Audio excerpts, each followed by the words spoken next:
ம், ஆக்சுவலா மேன் சிட்டியோட இந்த டிக்ளைனுக்கு one of the biggest reason is the form of Kyle Walker. போன லாஸ்ட் 2 இயர்ஸா நாங்க ரியல் மேட்ரிட ஃபேஸ் பண்ணிட்டு இருக்கோம் bro. ம், வினிசியஸ் எங்களுக்கு எதிராக கோல் அடிக்காம இருக்கிறதுக்கான yes, only reason Kyle Walker மட்டும்தான். ம், ஒன்னா ம், வந்து என் தலைவனை அடிச்சுக்கவே ஆ, முடியாது.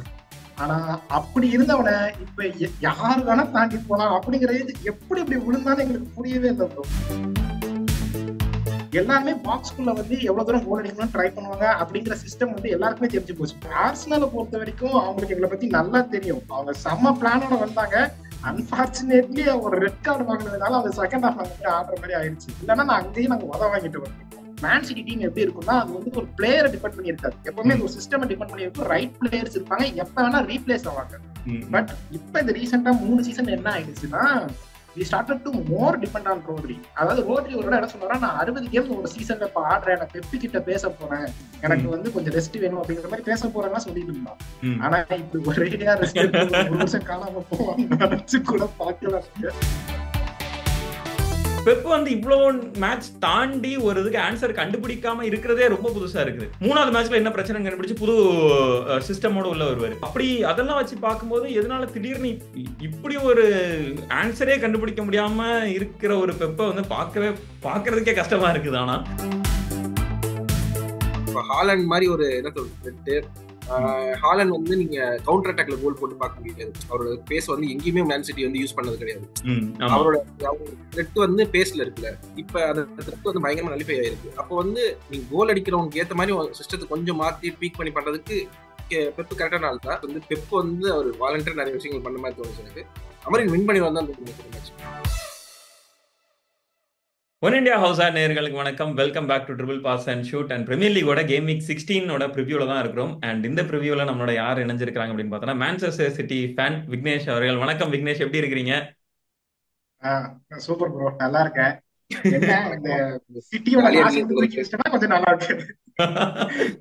ஓகே, ஸோ ஆக்சுவலா சிட்டி மேன் யுனைடெட் மேட்ச் இப்போ வந்து என்ன சொல்றது, ஒரு மான்செஸ்டர் டெர்பி நடக்குது.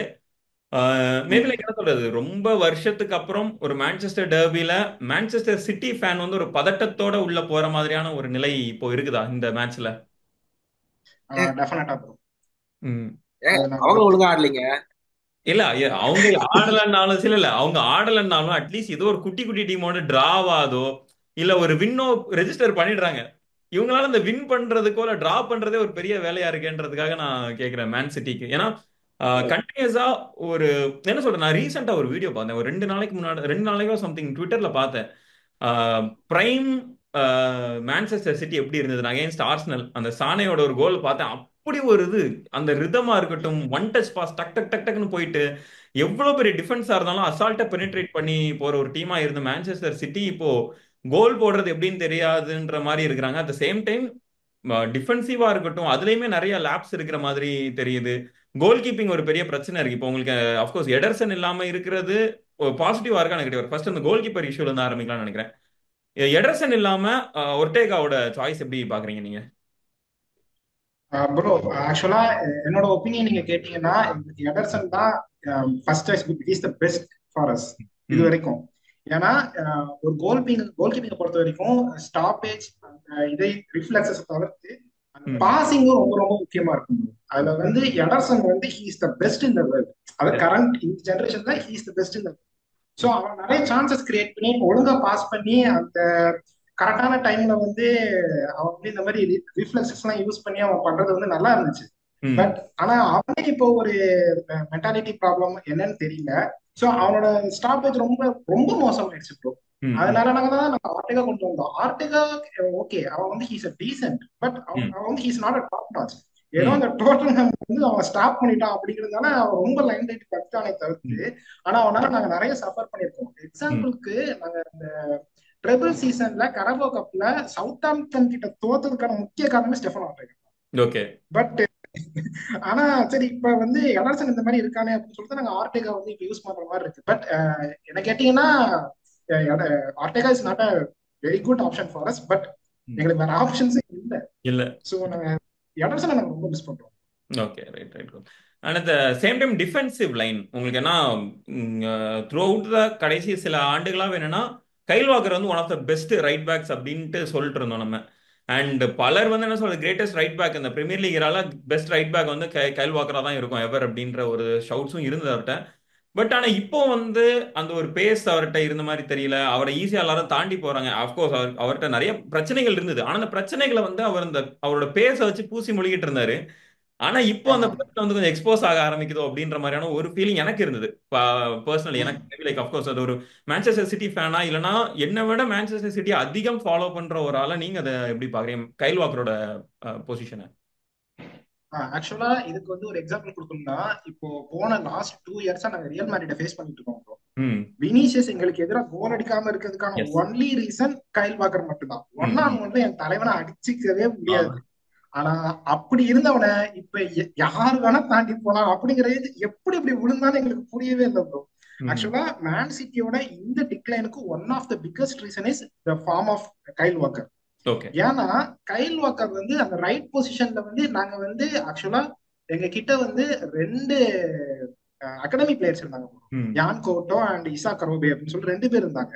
நாங்க 2 பேருமே ஒருத்தனை லோனுக்கு அனுப்பிட்டு ஒருத்தனை டாட்மெண்ட் அனுப்பி டாட்மெண்ட் ரிலீஸ் கிளாஸே வந்து இது பண்ணிட்டாங்க.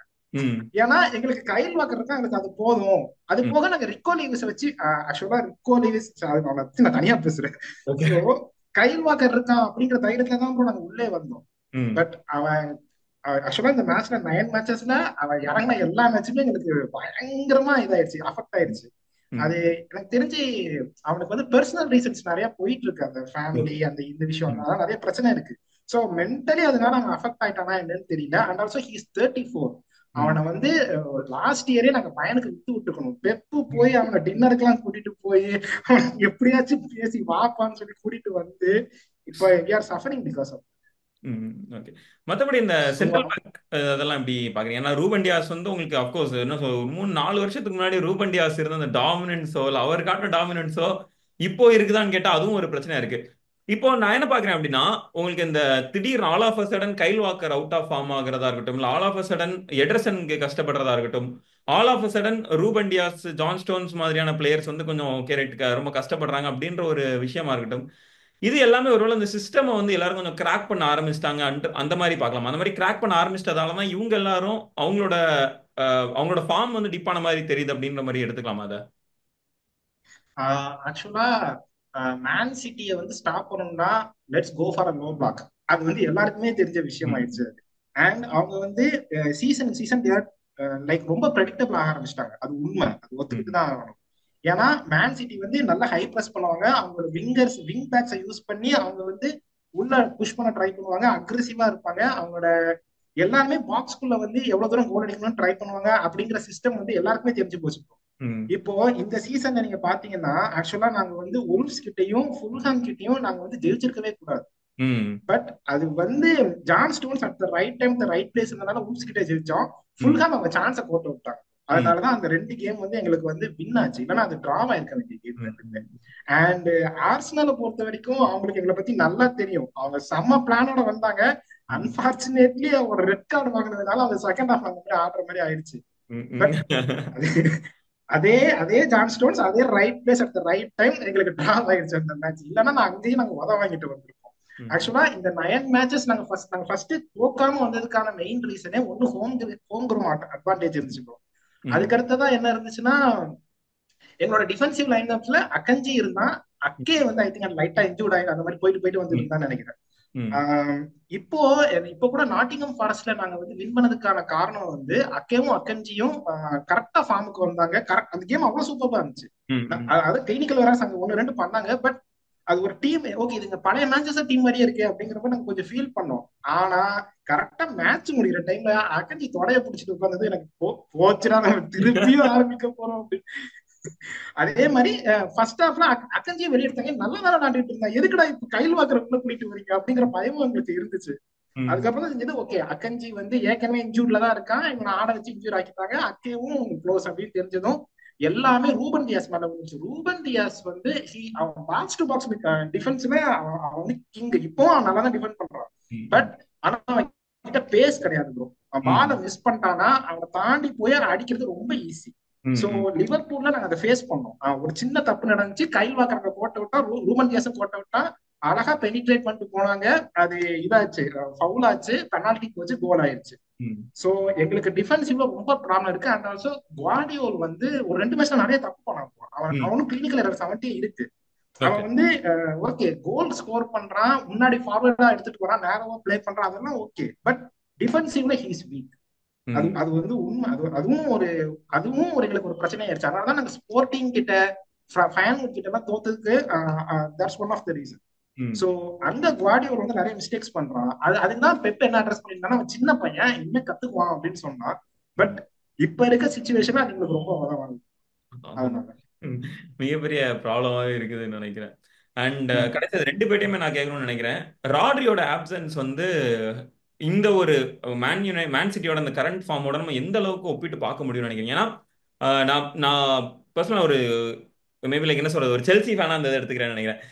ஏன்னா சென்ட்ரல் டிஃபென்ஸ் மிட்ஃபீல்டர் ஒரு சிடிஎம் இல்லாம மேன் சிட்டிக்கு அகைன்ஸ்டா எப்படி ஆடுறது அப்படின்றத நாங்க சூப்பரா விளையாடி பார்த்துருக்கிறோம். அது அசால்ட்டா சாம்பியன்ஸ் லீக் ஃபைனல்ஸ்ல Kai Havertz, Timo Werner, Mason Mount front த்ரீயை வச்சு எங்களால ஒரு டீமை அசால்ட்டா தாண்டி போய் எங்களால கோல் அடிக்க முடிஞ்சது. எதனாலன்னா மேன் சிட்டி வந்து டிஃபென்சிவ் மிட் இல்லாம ஆடினாங்க அந்த இதுல. அண்ட் ஒரு டிஃபென்சிவ் மிட் இல்லாம ஆடுறது பெப் கார்டியோலோட டீம் நம்ம த்ரூ அவுட் த இயர்ஸ் என்னன்னா அவரோட அந்த டிஃபென்சிவ் மிட் ரோல் வந்து எந்த அளவுக்கு முக்கியமானதுன்னு தெரிஞ்சிருக்கும். செர்ஜியோ புஸ்கெட்ஸா இருக்கலாம், இல்ல அதை தாண்டி தியாகோ அல்கான்ட்ராவா இருக்கலாம், இல்ல ஜோஸ்வா கிமிக்கா இருக்கலாம், குண்டோகன், ஃபெர்னாண்டினோ அப்படின்னு சொல்லிட்டு நிறைய பேர் அந்த டிஃபென்சிவ் மிட்டை வச்சு தான் அவரோட கேமே ஃபுல் அண்ட் ஃபுல் ஆர்கெஸ்ட்ரேட் ஆகும். இப்போ அந்த மாதிரியான ஒரு ரோல்ல இருக்கிற நம்ம சொல்ல போனா one of the greatest ever அப்படின்ற மாதிரி கூட நம்ம சொல்லலாம். One of the greatest ever defensive mid வந்து ராட்ரின்ற மாதிரி எடுத்துக்கலாமே, ஒரு பேலன் டோர் வின்னர். ஸோ அப்படிப்பட்ட ஒரு பிளேயரை மிஸ் பண்றத நம்ம வந்து இந்த மேன் சிட்டியோட எப்படி ஒப்பிட்டு பார்க்க முடியும்னு நினைக்கிறீங்க நீங்க? விக்னேஷ் நீங்க சொல்லிடுங்க, நெக்ஸ்ட் நீங்க உங்களோட சொல்லிடுங்க. ஓகே, ஆக்சுவலா நான் ஒரு 2 வீக்ஸ் பிஃபோர் வந்து அத்லெட்டிக் சேனல்ல வந்து ஒரு வீடியோ ஒன்று பார்த்தேன். அதுல வந்து என்ன சொன்னாங்கன்னா, ஏன் வந்து ரோட்ரி வந்து மேன் சிட்டி அவ்வளவு மிஸ் பண்ணுதுன்னா, யூஸ்வலி மேன் சிட்டி வந்து ஃபவுல்ஸ் நிறைய பண்ணுவாங்க. அவங்க நிறைய ஃபவுல் பண்ணுவாங்க. எதுக்காகனா அவங்க அவ்வளவு ஹைலைன் ஆடும்போது ஒரு சின்ன எரர் வந்துருச்சுன்னா அதை வந்து ஸ்டாப் பண்றது வந்து அவங்களோட டிஃபென்சிவ் வந்து அந்த அளவுக்கு ஸ்ட்ராங்கா இல்லை அப்படிங்கும் போது they are going for the fowls. So இதுல ஃபவுல்ஸ்ல யார் ரொம்ப அதிகம் மேன் சிட்டி ஃபவுல் பண்ண பிளேயர் யாருன்னு பார்த்தா ராட்ரி. சோ இப்ப அந்த ஃபவுல்ஸ் வந்து அவன் இல்லங்கிறதுனால இந்த சீசன்ல மேன் சிட்டி ரொம்ப கம்மியா ஃபவுல் பண்ணிருக்காங்க. சோ இதனால அவங்க ஈஸியா அவங்க வந்து ரொம்ப எக்ஸ்போஸ் ஆயிடுறாங்க அப்படிங்கிற மாதிரி ஒரு எக்ஸ்பிளனேஷன் இருந்துச்சு. அது ரொம்ப சென்சிபிளாவும் இருந்துச்சு. ஏன்னா எங்க டீம்ல பெர்னார்டோ சில்வாவும் ரோட்ரியும் நாங்க ஃபவுலுக்காக தான் ஃபர்ஸ்ட் எடுத்து வச்சிருக்கோம். அவங்க வந்து அதுக்கப்புறம் ராட்ரி வந்து ரொம்ப எவால்வ் ஆயிட்டாங்க. ஆக்சுவலா ஒரு மேன் சிட்டி டீம் எப்படி இருக்கும்னா அது வந்து ஒரு பிளேயரை டிபெண்ட் பண்ணி இருக்காது. எப்பவுமே ஒரு சிஸ்டம் டிபெண்ட் பண்ணி இருக்கும். ரைட் பிளேயர்ஸ் இருப்பாங்க, எப்ப வேணா ரீப்ளேஸ் ஆவாங்க. பட் இப்ப இந்த ரீசெண்டா 3 சீசன் என்ன ஆயிடுச்சுன்னா we started to more depend on rotary. அதாவது ரோட்ரி ஒரு என்ன சொன்னாரா, நான் 60 கேம் ஒரு சீசன்ல இப்ப ஆடுறேன், நான் பெப்பு கிட்ட பேச போறேன், எனக்கு வந்து கொஞ்சம் ரெஸ்ட் வேணும் அப்படிங்கிற மாதிரி பேச போறேன்னா சொல்லிட்டு இருந்தான். ஆனா இப்படி ஒரேடியா ரெஸ்ட் ஒரு வருஷம் காணாம போவான்னு நினைச்சு கூட பாக்கல. ஏன்னா நாங்க சீரியஸா சொல்லணும்னா அந்த இடத்த கோவாக்கிக் வந்து ஓரளவுக்கு பண்ணலாம். அதாவது டிஃபென்சிவா கோவாக்கிக் வந்து எங்களுக்கு அவ்வளவு இது தெரியல. பட் அட்டாக்கிங்ல நாங்க நல்லா நோட்டீஸ் பண்ணோம். ஓகே இது ஒரு நல்ல ப்ராஸ்பெக்டா இருக்கா அப்படின்னு நினைச்சிட்டு இருக்கும் போது அவனும் இப்போ ஒரு இன்ஜுரி வந்து ஆனதுனால இந்த தொடர் லாஸுக்கு வந்து அது ஒரு காரணம் ஆயிடுச்சு. So we are missing Rodri and we are missing Kovacic also. Okay, உங்களோட ஒபினியன் இந்த இதுல என்ன அறிவாங்க? இதான் எங்க ஆள் சொன்னார் ஆர்டேட்டா அப்பவே I know what they to அப்படின்னு சொல்லிட்டு அதை வந்து பெரிய கான்ட்ரவர்சி ஆக்கிட்டீங்க. டார்க் ஆர்ட்ஸ் சொல்லும்போது எங்க ஆள் சொன்னாங்க இதெல்லாம் வந்து யாருமே கண்டிக்காம விட்டீங்க. டாக்டிகல் ஃபவுல்ஸ் எப்படி நீங்க தப்பு சொல்லலாம்? ஆக்சுவலா டாக்டிகல் ஃபவுல்ஸ் வந்து ராட்ரில இருந்து ஆரம்பிக்கல. சில்வா, அக்வேரோ, அவங்க பெர்னாண்டினியோ, அதுக்கப்புறம் அந்த நடுவுல ஒட்டமெண்டி, அவங்க எல்லாருமே டாக்டிகல் ஃபவுல்ஸ் எல்லாம் வந்து கிங். ஆக்சுவலா சில்வா பயங்கரமான கிங் அதுல. அது மாதிரி அவங்க சில்வா இந்த சென்ஸ் இவரு டேவிட் சில்வா, டேவிட் சில்வா அவர் சொல்றாரு நானு. அதனால வந்து அவங்களுக்கு வந்து அந்த புதுசு இல்ல. அதான் எங்க ஆள் சொன்னாரு, உடனே எங்க ஆள் வந்து ஏதோ போய் சொல்றாரு அப்படி இப்படின்னு சொல்லி எங்க நினைச்சீங்க. டாக்டிகல் ஃபவுல்ஸ் வந்து கிட்டத்தட்ட உங்களுக்கு எல்லா பெரிய டீம்ஸுமே பண்றாங்கன்னு நினைக்கிறேன். எந்த டீம் டாக்டிகல் ஃபவுல்ஸை ப்ராப்பரா பண்றாங்களோ அவங்க வந்து இன்னும் சொல்ல போனா லிவர்பூல் அந்த டைட்டில் வினிங் சீசன்ல எல்லாம் பாத்தீங்க அப்படின்னா வேன் டைக்க தாண்டவே தாண்டாது. ஏன்னா உங்களுக்கு ஃபெபினோ மாதிரியான ஆளு டாக்டிகல் ஃபவுல் பண்ணிட்டு விட்டுருவாரு, அவ்வளவுதான் முடிஞ்சது. அது எல்லோ கார்டு கொடுக்குற மாதிரியான ஃபவுலாவும் இருக்காது. பட் அது வந்து சம்வாட் அந்த கேம் வந்து டிஸ்டர்ப் பண்ணி விட்டுரும். சோ அந்த மாதிரி டாக்டிகல் ஃபவுல்ஸே ஒரு பயங்கரமான ஒரு ஆர்ட்ஸ் தானே. அதெல்லாம் பண்றது வெரி பிக் திங். அது மட்டும் இல்லாம ராட்ரியோட கேம் வந்து சர்க்குலேஷன் ஆஃப் பால். நீங்க அதையும் பார்க்கணும். சர்க்குலேஷன் ஆஃப் பால் வந்து எவ்வளவு பேசியா இருக்கும்னா ராட்ரி கிட்ட இருக்கும். அது பால் எவ்வளவு குவிக்கா வந்து கேடிபி கிட்ட போதோ, இல்லாட்டி ஹாலண்ட் போதோ, இல்லாட்டி பக்கத்துல கிரீலிஷ் கிட்டயோ, இல்லாட்டி சில்வா கிட்ட போறதோ, ராட்ரி அந்த சர்க்குலேஷன் ஆஃப் பால் வந்து ரொம்ப டிமிடா ஃபாஸ்டா பண்ணக்கூடிய ஆளு.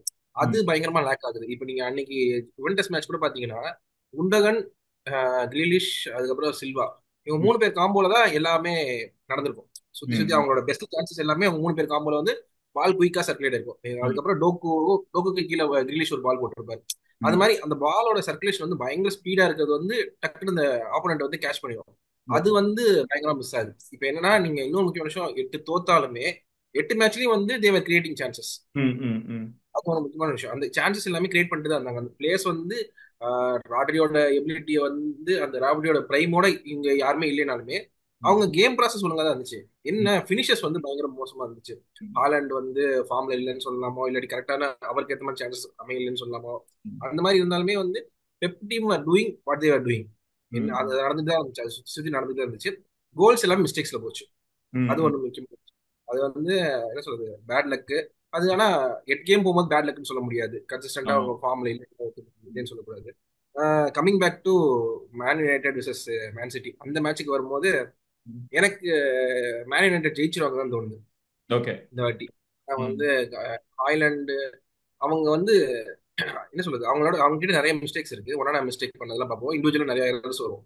அதெல்லாம் பால்லாம் விடுவாங்க எல்லாருக்கும். ஆனா அன்னைக்கு போகும்போது வந்து டாபி மேட்ச்ல வந்து Amorim knows how to play Pep Guardiola. அது ஒன்று இருக்கு எனக்கு. அந்த ஒரு இதுல இருக்கு. பிளஸ் வந்து ஹாய்லாண்ட் வந்து லாஸ்ட் 3 மேட்ச்ல 2 மேட்ச்ல நல்லா ஸ்கோர் பண்ணிருக்காரு. 2 கோல் வேற. அதுக்கப்புறம் ஹாய்லாண்ட் வந்து நான் எப்பயுமே ஹாய்லாண்ட் சப்போர்ட் பண்ணிட்டு இருக்காரு. அது என்ன சொல்றது, ஆஃப் சான்சஸ் எல்லாம் கிரியேட் பண்ணி அந்த இதெல்லாம் கோல்ஸ் எல்லாம் வந்திருக்கு. அந்த ஒரு இது நல்லா பாக்குறேன் நானு. எனக்கு ஏன்னா ஹாலாண்டோட ஃபார்ம் இவ்வளவு டிப்பாறது, என்ன சொல்றது, நீ 24 வயசு பையன் தான், உனக்கு சப்ளை இல்லைன்னா நீ ஹாவ் டு மேக் யுவர் சான்சஸ்ல, நீ ஸ்ட்ரைக்கர்ல கோல்ஸ் தானே உன்னோட இது. அது அந்த இது ஏன் வரலன்னு தெரியல. அதுவும் பெப்பு கிட்ட இருந்து இன்னும் அந்த டீமுக்கு வரலன்னு சொல்றது பயங்கர ஷாக்கா இருக்கு எனக்கு. இன்னைக்குதான் படிச்சுட்டு கிடந்தேன். இப்போ ஹாலாண்ட் மாதிரி ஒரு என்ன சொல்றது, ஹாலண்ட் வந்து நீங்க கவுண்டர் அட்டாக்ல கோல் போட்டு பார்க்க முடியாது. அவரோட பேஸ் வந்து எங்கேயுமே மேன் சிட்டி வந்து யூஸ் பண்ணது கிடையாது. அவரோட த்ரெட் வந்து பேஸ்ல இருக்குல்ல, அவருடைய பினிஷிங் எபிலிட்டி மட்டும் இல்லாம த்ரெட், அந்த த்ரெட்டை வந்து எங்கேயுமே மேன் சிட்டி இது யூஸ் பண்ணல. ஒரு 8 மேட்ச்ல இந்த சீசனாவே யூஸ் பண்ணல. ஸ்டார்டிங் 3 மேட்ச்ல நீங்க என்னென்ன கோல் பாத்தீங்கன்னா ஸ்டார்டிங் 3 மேட்ச்ல இந்த ஹேட்ரிக் கிடைச்ச மேட்ச்லாம் பாத்தீங்கன்னா அவரோட த்ரெட் வந்து ஆல்ரவுண்டா இருக்கும். இப்ப அந்த த்ரெட் வந்து பயங்கரமா நலிஃபை ஆயிருக்கு. அப்போ வந்து நீங்க கோல் அடிக்கிறவங்களுக்கு ஏத்த மாதிரி சிஸ்டத்தை கொஞ்சம் மாத்தி ட்வீக் பண்ணி பண்றதுக்கு பெப்பு கரெக்டான ஆள் தான். பட் என்னவோ ஏதோ, ஏன் நம்ம இது கூட பார்த்தோமே 2 மேட்ச் முன்னாடி 4 பேரை வந்து பெஞ்சில் வச்சுக்கிட்டு விளையாடிட்டு இருந்தாரு. ஏடிபி எல்லாருமே இருந்தாங்க. எதுக்கு நான் பெஞ்சில் வச்சு விளையாடிட்டு இருக்கேன்னு சொல்லிட்டு இருந்துச்சு எனக்கு. அது மாதிரி வந்து நிறைய மிஸ்டேக்ஸ் வந்து பெப் வந்து அவர் வாலண்டியர் நிறைய விஷயங்கள் பண்ண மாதிரி தோணுச்சு எனக்கு. அமரின் வின் பண்ணி வந்தா அந்த மேட்ச். இல்ல இப்போ எனக்கு ஹாலண்ட், நான் விக்னேஷ கேட்கற முன்னாடி இன்னொரு என்னோட ஒப்பீனியன் சொல்றேன். ஹாலண்ட் வந்து எனக்கு தெரிஞ்சு அவரோட பேச வந்து எனக்கு தெரிஞ்சு பிரீமியர் லீக்ல உங்களால எங்கேயுமே யூஸ் பண்ண முடியாதுன்னு நினைக்கிறேன். ஏன்னா அவங்க எல்லா டீமுமே லோ பிளாக் ஆடுறாங்க. ஏன்னா நம்ம புண்டஸ் லீகாலாம் பார்த்தா ஒரு ஹைலைன் பிடிச்சிருப்பாங்க, பின்னாடி ஸ்பேஸ் நமக்கு கிடைக்கும் அப்படின்ற ஒரு விஷயம் இருக்கு. பிரீமியர் லீக்ல அது என்னன்னு தெரியல. இந்த பெரிய பெரிய டீம்ஸ்லாம் நீங்க பாத்தீங்கன்னா பின்னாடி ஸ்பேஸ் கிரியேட் ஆகவே ஆகாது. அதுவும் குறிப்பா மேன் சிட்டி ஆடும் போதெல்லாம் உட்காந்துருவாங்க, எல்லாரும் 10 பேரும் அந்த பாக்ஸ்லயே உட்காந்துருவாங்க. அப்படின்னும் போது அவரோட பேஸ் வாய்ப்பு இருக்கு. யுனைடெடும் செல்சிக்கும் ஆடுறதுக்கு வாய்ப்பு இருக்கு. அவங்களுக்கு வரும், அவங்க நல்ல பின்னாடி வரைக்கும் இழுத்துட்டு பிரஷர் உள்ள இழுத்துட்டு. ஆனா எனக்கு இன்னொன்னு என்னன்னா, பெப் வந்து இவ்வளவு மேட்ச் தாண்டி ஒரு இதுக்கு ஆன்சர் கண்டுபிடிக்காம இருக்கிறதே ரொம்ப புதுசா இருக்குது. அவர் நிறைய பிரச்சனைகள்லாம் ஃபேஸ் பண்ணியிருக்காரு. நிறைய பேக் டு பேக் லாசஸா இருக்கலாம், இல்ல இந்த மாதிரி இருக்கும். அந்த பேக் டு பேக் லாசஸ் வந்து 2 லாஸை தாண்டி போகாது அவருக்கு. 3வது மேட்ச்ல என்ன பிரச்சனை கண்டுபிடிச்சு புது சிஸ்டமோட உள்ள வருவாரு. இப்படி கிட்டத்தட்ட 30 அக்டோபர்ல கடைசியா வின் பண்ணாருன்னு நினைக்கிறேன் பிரீமியர் லீக்ல. அதுக்கப்புறம் இடையில ஒரு மேட்ச் மட்டும் வின் பண்ணாங்கன்னு நினைக்கிறேன், போன வாரம். சோ அப்படி அதெல்லாம் வச்சு பார்க்கும்போது எதனால திடீர்னு இப்படி ஒரு ஆன்சரே கண்டுபிடிக்க முடியாம இருக்கிற ஒரு பெப்பை வந்து பாக்குறதுக்கே கஷ்டமா இருக்குது. ஆனா ஒரு சைடு ஜாலியா இருக்குது, இவ்வளவு நேரம் டாமினேட் பண்ணீங்களா, உட்காருங்க கொஞ்ச நேரம். பார்க்கவே கஷ்டமா இருக்கு, நடிக்காத அநியாயம் பண்றீங்க. இல்ல ஆக்சுவலா எனக்கு பெப் கார்டியோலா ரொம்ப பிடிக்கும். என்னால பெப்போட மிகப்பெரிய ஃபேனு. பார்சலோனா டேஸ்ல இருந்து எனக்கு பெப் கார்டியோலா ரொம்ப பிடிக்கும். ஸோ யா, நான் இந்த மேன் யுனைடெட் மேன் சிட்டி மேட்ச்சுக்கு வரணும் அப்படின்னா, இந்த மேன் யுனைடெட் வர்சஸ் மேன் சிட்டியோட கேம் பார்க்குறோம் அப்படின்னா, எனக்குமே என்னன்னா மேன் யுனைடெட் வந்து they'll find a way to win the game அப்படின்ற மாதிரி தான் தோணுது. இத மேன் சிட்டி வந்து இப்போ இருக்கிற ரன்னா இருக்கட்டும், and at the same time உங்களுக்கு Man United Man City game வந்து ஒலே கனார் சோல்ஷார் டைம்ல வந்து மேன் யுனைடெட் வந்து அப்பப்போ கொஞ்சம் வந்து அப்செட் பண்ணிட்டு போவாங்க. ஒலே சோல்ஷார் இருக்கும்போது பெப்போட டீம் இடிஹெச்சே அப்செட் பண்ணிட்டு தான் இருந்தாரு. டென்னாக எங்க அப்செட் பண்ணாரு அவர்? அந்த ஒரு எஃப்ஏ கப் ஃபைனல்ஸ் வின் பண்ணிட்டாரு அவ்வளவுதான். ஆனா எஃப்ஏ மத்தவெல்லாம் கப் அடி வின் வாங்கிட்டு தான் பண்ணிட்டாரு. இருந்தாரு மேன் சிட்டியோட. எஃப்ஏ கப்புங்க. அந்த அதனாலதான் கொஞ்சம் அந்த சாம்பியன்ஸ் எஃப்ஏ லீக் கப் போறாங்க. மட்டும் வின் பண்ணியிருந்தாங்க அப்படின்னா நாங்க நேரத்துக்கு யூரோப்பா லீக்ல இருந்திருப்போம். சை. அமைதியா இருக்கும். கான்ஃபரன்ஸ் லீக் அடிக்கிறதுக்கு உங்களுக்கு உங்களுக்கு மட்டும்தான் ஆப்பர்ச்சுனிட்டி இருக்கு, வேற யாருக்குமே கிடையாது. அந்த கான்ஃபரன்ஸ் அதுக்கு லீக் நீங்க அடிக்கலன்னா தோத்தீங்க. நேத்து பயங்கரமான வின் பாத்தீங்களா அஸ்டானாவோட? வாவ், என்ன மாதிரி கேம்! 3-1.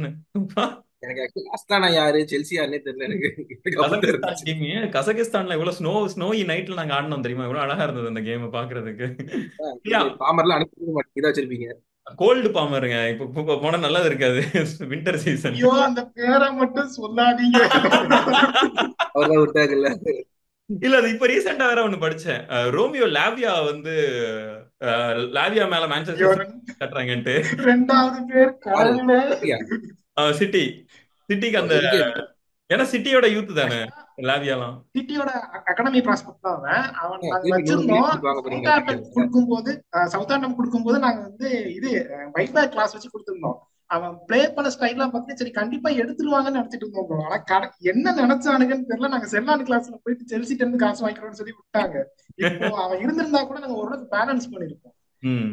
சோ எங்களோட அகடமிக் ப்ராஸ்பெக்ட்ஸ் இந்த நிறைய பேர் இந்த மாதிரி அகடமிக் ப்ராஸ்பெக்ட்ஸ் இருக்காங்க bro. நிறைய டீம்ல இப்போ உல்ஸ்ல கூட கார்லோஸ்னு ஒருத்தர் இருக்கான். அதாவது ம். அயாக்ஸ்ல நாங்க அயாக்ஸ்ல வித்தோம். அவன் வந்து இங்க லோனுக்கு வந்திருக்கான். அவன் ஒரு ஓகே. நல்ல லெஃப்ட் விங்கர். ம். அதே மாதிரி இந்த வருஷம் மட்டும் ஒரு 3 academic Rodgers, prospects. Sorry Brendan Rodgers இல்ல, அவர் பேர் என்ன, அந்த இது மார்கன் ராஜர்ஸ். மார்கன் ராஜர்ஸ் உங்க யூத் தானே இல்லையா? Man City youth. மார்கன் ஆமா ராஜர்ஸ் மேன் சிட்டி ஆமா. யூத். ஆக்சுவலா அப்புறம் மேன் இது ஒரு 4 பேர் எங்க டீம்ல இருக்காங்கன்னு நினைக்கிறேன். டாசன், சான்சோ, ம், பாமர், ம், ரோமியோ லாவியா. ம், இந்த 4 பேர்ல அந்த ம். டாசன் மட்டும் தான் கொஞ்சம் டல்லு. மத்த 3 பேர் நல்ல. அதே மாதிரி இந்த இப்ஸ்விச் டவுன்ல வந்து ஒரு ஸ்ட்ரைக்கர் இருக்கு லியான் ஆமா, டெலப். லியாம் டெலப். கரெக்ட். அவனும் எங்க டீம் தான். அவங்க வாங்க போறாங்கன்னு இருக்காங்க. நம்ம லியாம் டெலப்பையும் நாங்க தேடிட்டு இருக்கோம், சர்ச் பண்ணிட்டு இருக்கோம். சோ அது ஒரு இன்ட்ரெஸ்டிங்கான ஒரு ஃபேக்டர் இருக்குது. எல்லாரையும் வாங்கி பாக்கெட் வச்சுப்பாங்க. ஆமா.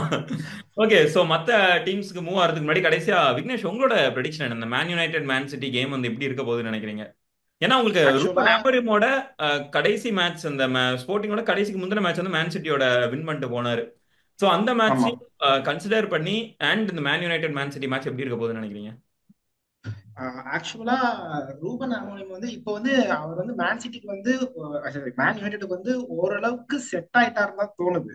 பிகாஸ் அவர் வந்து ஒரு லாஸ் 2 லாஸ் பார்த்திருக்காரு. ஆனா ஒரு டிரா பார்த்திருக்காரு, ஒரு வின் பார்த்திருக்காரு. சோ அவருக்கு ஏற்கனவே பெப்ப அந்த கேம்ல ரீட் பண்ணிருக்க சான்ஸ் இருக்கிறதுனால இப்ப இருக்க அவர் கையில இருக்க பிளேயர்ஸை வச்சு எப்படி இந்த டீமை கவுண்டர் பண்ணணும், அவங்களோட மிஸ்டேக்ஸ், மேன் சிட்டி என்ன மிஸ்டேக்ஸ் பண்றாங்க அப்படிங்கிறது அவருக்கு வந்து அப்பட்டமா தெரிஞ்சிருக்கும். சோ ஐ திங்க் இதெல்லாம் வச்சு அவர் போனார்னா அவர் வின் பண்றதுக்கான சான்ஸ் தான் அதிகம். ஆனா மேன் சிட்டி இப்ப வின் பண்ணி அவங்க கண்டிப்பா கைல் வாக்கர் சிச்சுவேஷன் அட்ரஸ் பண்ணணும். ஏன்னா அவன் மூலமா ஏகப்பட்ட எங்களுக்கு லாஸ், ஏகப்பட்ட கோல்ஸ் கன்சிடர் ஆகுது, ஏகப்பட்ட லாஸும் நாங்க அவனாலதான் நாங்க ஃபேஸ் பண்ணோம். அதுக்கு பதிலாக நீங்க ரிக்கோ லீவஸ போட்டீங்கன்னா கூட எனக்கு தெரிஞ்சு ரிக்கோ லீவஸே அவங்க ஈஸியா இப்போ வந்து டாட்ச் பண்ணிடுறாங்க. அவங்க டிஃபெண்டரே கிடையாது. அவனை வந்து நீங்க ஒரு மிட்ஃபீல்டராவோ இல்ல அட்டாக்கிங் மிட்ஃபீல்டராவோ யூஸ் பண்ணணும். நீங்க டிஃபென்ஸ்ல அவனை யூஸ் பண்றது it's not a good. So இந்த ஆர்பிஐ எப்படி சமாளிக்க போறோம் எனக்கு தெரியவே இல்லை. எய்தர் அக்கஞ்சி வந்து இன்ஜுரியில இருந்து உடனே வந்துட்டான் அப்படின்னா மட்டும்தான் கொஞ்சம் சான்ஸ் இருக்கு. இல்லைன்னா கடைசி வரைக்கும் நாங்க பொசிஷன் மட்டும் வச்சுக்கிட்டு இருப்போம். டிஃபென்ஸும் அவுட்டு, கோலிங்கும் அவுட்டு. ஓகே, உங்களோட ப்ரெடிக்ஷன் என்ன இந்த கேம்ல? என் ப்ரெடிக்ஷன் 2-1. யாரு? சிட்டியா United? United 2, City 1. Oh my God. 3 பேருமே இல்ல 3 பேருமே மேன் யுனைடெட் வின்னர் தான் போட்டிருக்கோம். இந்த ஜிங்ஸ் ஆகுதா இல்ல எப்படி போகுது அப்படின்னு பார்ப்போம்.